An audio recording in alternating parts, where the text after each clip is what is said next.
G'day, wonderful listeners. This is episode 41 of Trev's Talk, and I'm your host, Trev. Last week, I left off talking about the Moody Scholarship Fund being possible to duplicate in other states and countries, but let's face it, I need to get a lot more action from the three religious leaders in West Australia first. Colleen's friend Mohammed, mentioned last episode, has not yet got back to me regarding him getting me an intro to a Muslim leader.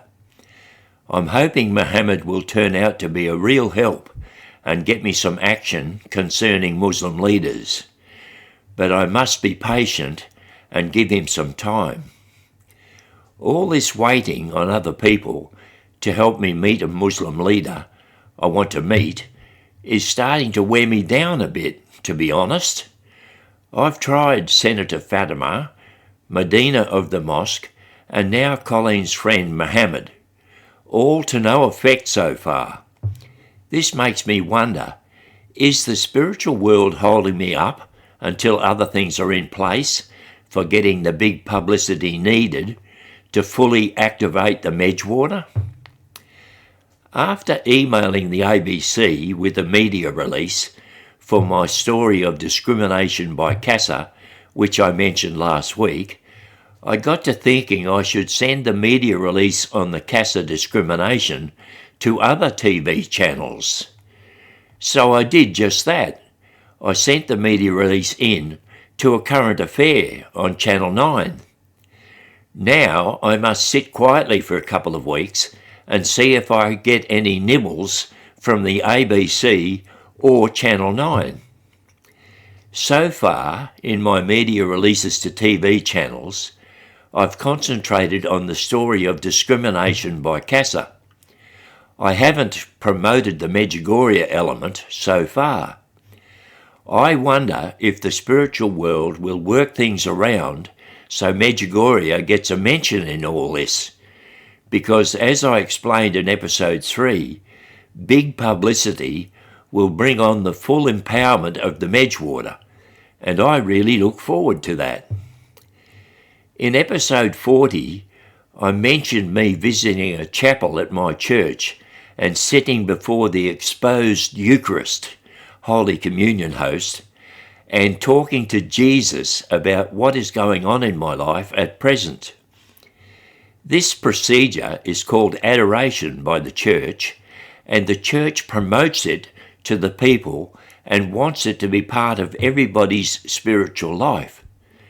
So just yesterday, a lady in our parish asked me to give a talk to a group on my personal adoration experience, should I be willing to do so. Now, sidetracking for a bit, I need to tell you that to promote the Medjugorje phenomenon, I would dearly love to give talks about it and my experiences there to church attendees after Sunday morning masses. Only some priests will allow that. Priests are very much in charge of who or what can take place in their parish.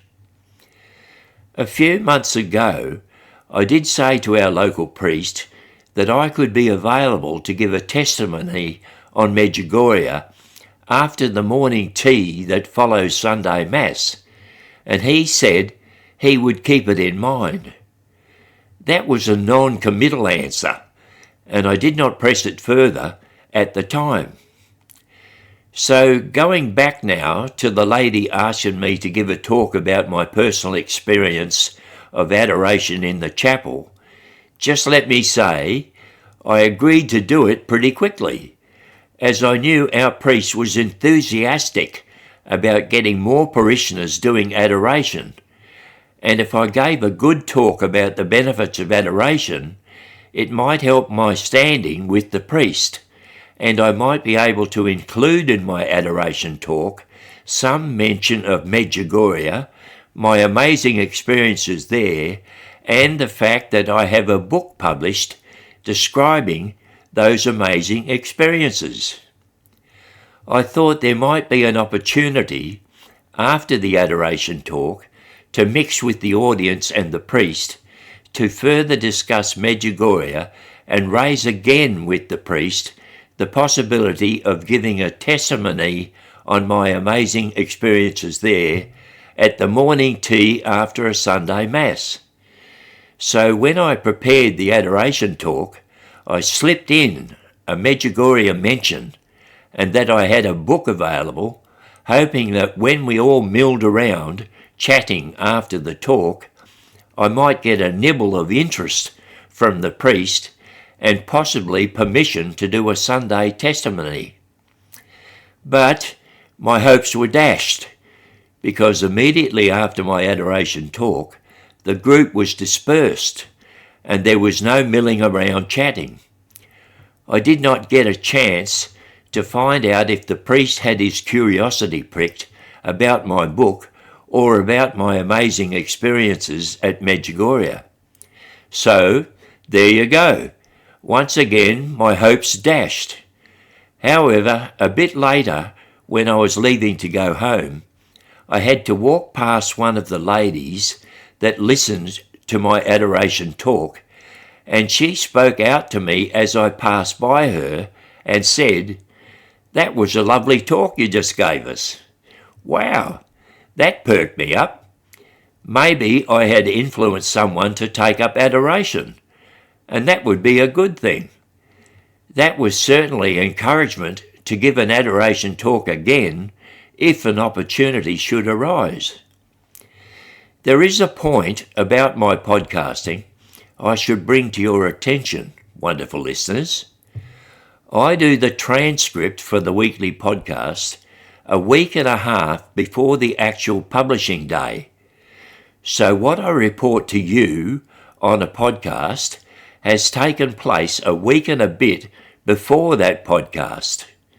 You hear what happened a bit more than a week previously. I do this so if I should have to miss a week scripting due sickness or holiday, I can still publish on the correct day for Spotify or YouTube. So please bear with me on this. The allowed time by the ART, the Administration Review Tribunal, to appeal the CASA decision to refuse me medical clearance to fly planes is getting close.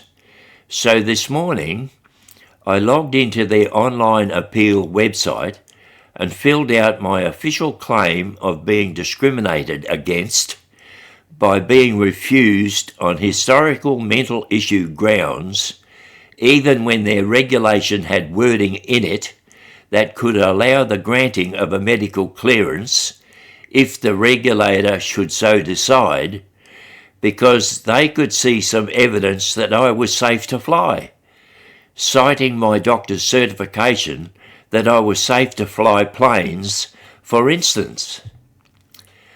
I previously reported the fee payable to the ART was nearly $1,000, but reading the info attached to the ART application, it said an applicant in possession of a senior's health card, like me, only had to pay $100, so that was a lot better.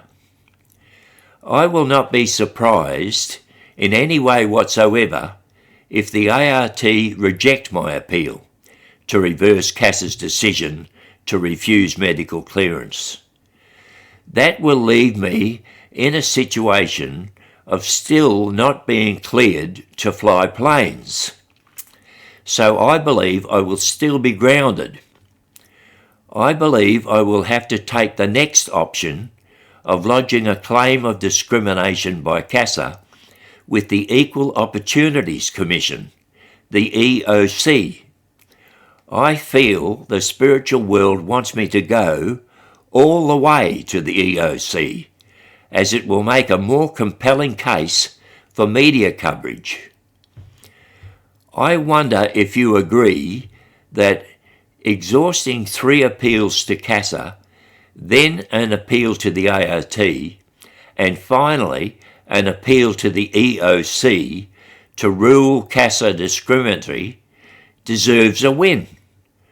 I want to fly, so I can travel regional country towns selling my book, which shows full rehabilitation from mental health issues, decades of mental stability, and community service recognised by receipt of an Order of Australia medal.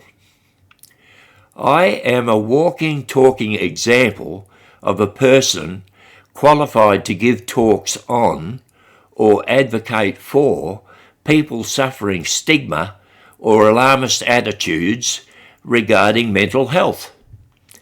I believe my story is of public interest, and when I win my discrimination case, the bias regulations of CASA will have to be made non-discriminatory and open the way for properly controlled mental issue people to fly planes, just like people with other conditions needing medication control. Hypertension, for example. Hey, wonderful listeners, that's it for this week. Don't forget to please subscribe, follow, like, share, or comment if you have not done so. This is Trev, tuning out.